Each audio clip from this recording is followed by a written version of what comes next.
बिस्मिल्लाहिर्रहमानिर्रहीम। अस्सलामु अलैकुम। मेरे तायाजाद नासिर की दाल्हुन को इससे बहुत प्यार था।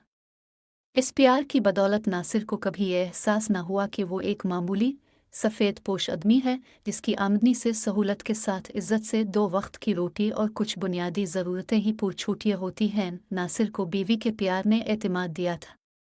इसको कभी किसी की अमीरी या खुशहाली पर रश्क भी न आता था, बल्कि उसकी दानिस्त में लोग उसकी पुरसुकून ज़िंदगी पर रश्क करते थे। बिलाशुबा रुपए पैसे की फ्रावानी न थी, मगर घर में खुशी और सुकून बहुत था। भाई नासिर की बीवी राशिदा भाभी बहुत सुघड़ और खिदमत गुजार खातून थी। उसने कभी शौहर को शिकायत का मौका न दिया। शादी के बाद चंद बरस इस जोड़े ने बहुत तमानियत और शांति के साथ गुजारे। दोनों एक वक्त की रूखी सूखी खाकर भी खादी का शुक्र अदा करते थे, मगर जब एक के बाद दीगर बढ़िए 3 बच्चे हो गए तो तनख्वाह कम पड़ने लगी और गुजारा मुश्किल हो गया। अब राशिदा माना से ना कहती, मगर उसकी झुंझलाहट से पता चलता था कि इससे बचुए की महरूमियां बर्दाश्त नहीं होती। बालाखर उसने कहना शुरू कर दिया, नासिर खुदारा ये नौकरी छोड़ दो जिसमें कलील सी रूखी सूखी तनख्वाह के चंद रुपये सवा कुछ नहीं मिलता। इससे बेहतर है कोई दासरा काम करो। बच्चे बड़े हो रहे हैं, अभी से कुछ नहीं किया तो किया उनको भूखे और जाहिल रखने का इरादा है। हर रोज़ एक ही मौजू पर बात करते करते नासिर बेजार हो गया। राशिदा जो सब्र और तहम्मुल का पैकर थी, अब मुफलिसी के हाथों ऐसी हरासा हुई कि शौहर को चीन से ना बैठने दे रही थी। वो बेचारी भी मजबूर थी। बचुई तो 3 वक्त खाने को मांगते थे। अब ये आलम हो गया कि नासिर सारा दिन मेहनत के बाद ओवरटाइम करता, फिर भी गुजारा ना होता। यहाँ तक कि 3 माह का किराया चढ़ने पर बेदखली का नोटिस आ गया और एक रोज़ उनको मकान खाली करना पड़ा।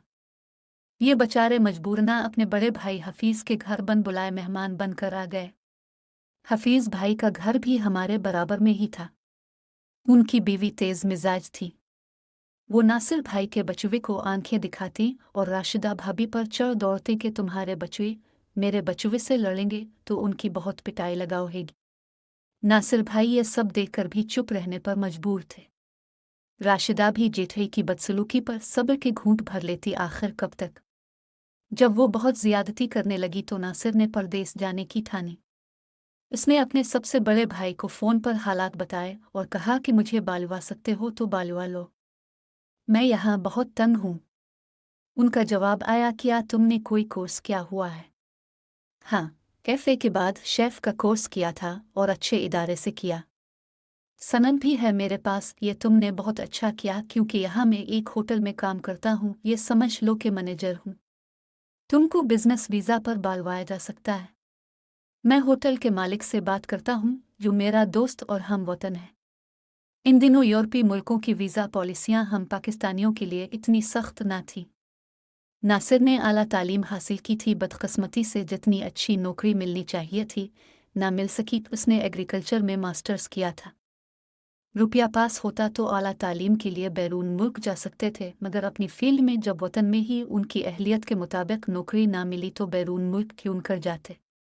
शादी के लिए वालिदैन इसरार करते थे, लिहाजा मामूली सी नौकरी जो मिल गई इसी पर इत्तेफा करके घर बसा लिया था। भाई के दोस्त के तवस्सुत से वीज़ा मिल गया। ये स्वीडन आ गए और उसी होटल में मुआविन शेफ़ हो गए जहां उनके बड़े भाई मुलाजमत कर रहे थे। शेफ़ की अच्छी तनख्वाह थी। खुद भाई के पास रहते और तनख्वाह बीवी को भिजवाने लगे। फ़ोन हमारे घर था। जब नासिर का फ़ोन आता, हम राशिदा को बालवा लेते। एक माह में 3-4 बार फ़ोन आ जाता, मगर हर बार राशिदा यही कहती कि आदेर का ख्याल मत करना, वहाँ ही दिल लगाकर काम करते रहो, हमारी फ़िक्र ना करो, मैं और बच्चों खुश हैं। अब भी खुश रहा करें। जबकि नासिर ये अल्फाज बीवी के माना से सानिना चाहता था। मेरे जीवन साथी तुम्हारी जादाई हमको भी शाक गुजरती है। आपके बगैर वक्त कटता नहीं, बच्चे भी याद करते हैं। ऐसे अल्फाज राशिदा ने एक बार भी ना कहे। हर बार बस आमदनी और कमाई की बातें कि अब आपके अकाउंट में कितनी रकम जमा हो गई है, आपकी नौकरी पकी तो है ना, वगैरह। स्वीडन हरा भरा बल्कि खूबसूरत फूलों से भरा पारा एक बेहद खूबसूरत मुल्क है, मगर बेचारे नासिर का दिल तो अपने अहलो अयाल के लिए आदास रहता था। लिहाजा इस मुल्क की खूबसूरती भी इसके दिल को राहत और आंखों को तरावट न बख्शती थी। वो हुसैन नज़ारों और यहाँ रहने वालों के हशाश बशाश चेहरे देखता तो अपनों की याद से इसकी आंखें लबरेज हो जाती। तमन्ना करता काश मेरे बच्चे भी मेरे पास होते। थकन के बावजूद नींद ना आती तो ख़त लिखने बैठ जाता कि प्यारी राशिदा, तुम लोगों के बगैर अब तो मेरे लिए एक एक पेल काटना भी अजाब लगता है। मैं बहुत ज़्यादा मेहनत करता हूँ, तुम लोगों के साके का ख्याल ना होता तो मैं कभी इतनी मेहनत ना करता। एक पेल रा के बगैर तुम्हारे पास पहुँच जाता। तुम क्या जानो तुम्हारी और बच्चों की मोहब्बत और जादाई मुझे किस किस तरह खून के आंसू रुलाती है। वो ये ख़त खुद पढ़ता रहता क्योंकि जानता था अगर ये नामा राशिदा को मिल भी गया तो जवाब में सब्र की तलकीन होगी और ये कि अब तुम्हारे बैंक में कितना बैलेंस हो गया है, कब इतना रुपया हो जाएगा कि हम अपना घर खरीद सकेंगे। तब वो ख़त फाड़ डालता और बच्चों के स्केच पेंसिल से बनाने लगता। हर बार फ़ोन पर उसकी रूखी फीकी तसल्लियाँ यही कि लगन से काम करें और आदास न हुआ करें। बच्चे बहल गए हैं, हमारे पास आपके भेजे हुए पैसों से सब कुछ है, कोई कमी नहीं है। हम बहुत खुश व खुर्रम हैं। जब हम खुश हैं तो आप क्यों आदास हैं? फ़ोन पर हर हफ्ते आपसे बात तो हो जाती है। हाँ, बच्चों कहते हैं कि जब इबू और ज़्यादा पैसे भेजेंगे तो हम गाड़ी ख़रीद लेंगे और बचुए की तरह हम भी गाड़ी पर स्कूल जाया करेंगे। नासिर दरअसल ऐसे मर्दों में से था जो अपनी फैमिली ही को सब कुछ समझते हैं और बीवी बचुए से बहुत ज़्यादा लगाव रखते हैं।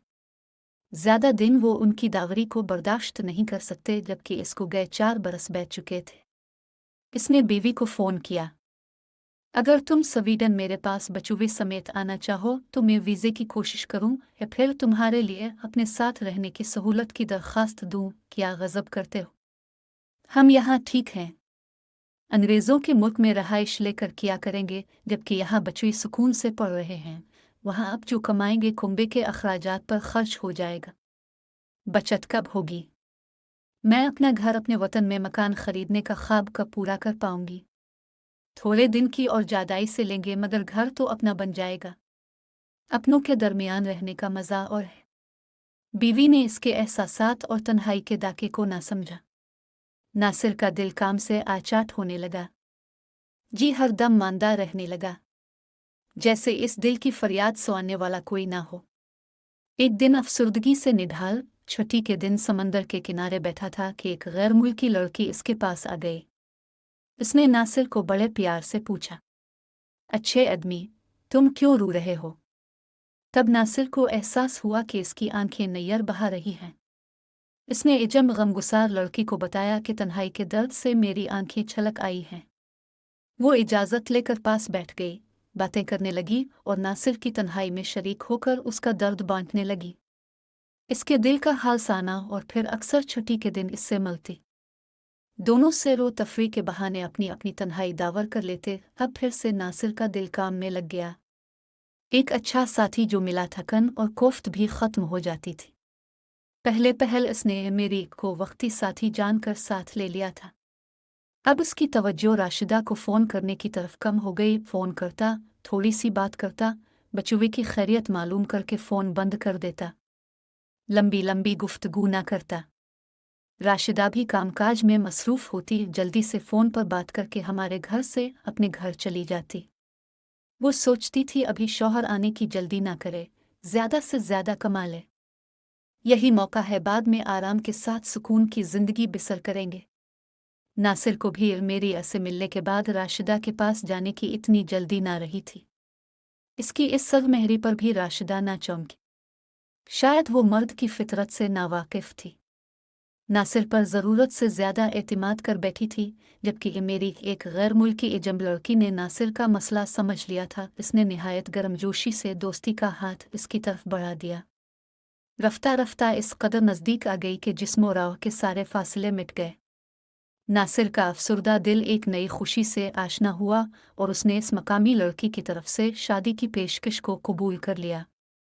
राशिदा अगर इतनी सरमेहरी ना दिखाती तो शायद नासिर ना भटकता, मगर उसने तो भटक कर भी अपनी मंजिल पा ली और मेरी को अपनी बीवी बना लिया।